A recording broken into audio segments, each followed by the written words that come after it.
In today's video, I'm going to teach you how to delete all your emails in Outlook.com efficiently and cleanly. Whether you're trying to free up space or just want to start fresh, I'm here to guide you through every step of the process. Let's get started. First, you'll need to access Outlook.com. Open your web browser and head over to Outlook.com. Sign in using your credentials to access your inbox and all other mail folders. Now, it's important that you're logged in with the correct account where you wish to delete the emails. Once you're logged in, navigate to the folder containing the emails you want to delete. This could be your inbox, sent items, or any other folder you've created. It's crucial to be certain that you're working in the right folder to avoid accidentally deleting important emails. Now that you're in the right folder, it's time to select all the emails. If you're on the web version of Outlook, you have a couple of options. You can hover over the folder name and a menu will appear. Click on More and then select Empty. Alternatively, look for the checkbox found above the message list. Check this to quickly select all emails on that page. Once you have your emails selected, it's time to move them to the Deleted Items folder.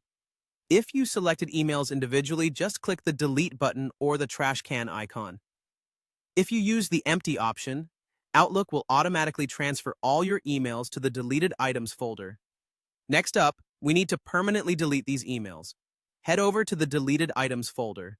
Here again, select More, and then choose the Empty option. This will proceed to remove all the contents in the Deleted Items folder. Outlook will then prompt you to confirm the deletion. It's essentially the platform's last check to ensure that you truly want to permanently delete these emails. It's a good moment to double-check that you didn't move anything to the deleted items by mistake, as once you confirm, the emails will be permanently removed.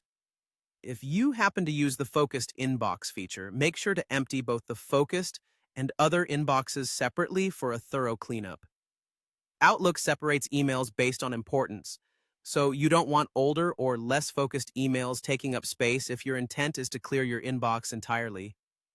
Remember, emails that are sitting in the Deleted Items folder aren't entirely gone until you perform this final step of emptying the folder. Being thorough here ensures that your Outlook account not only looks cleaner but also functions more efficiently. And there you have it, a clear and effective way to delete all your emails in Outlook.com.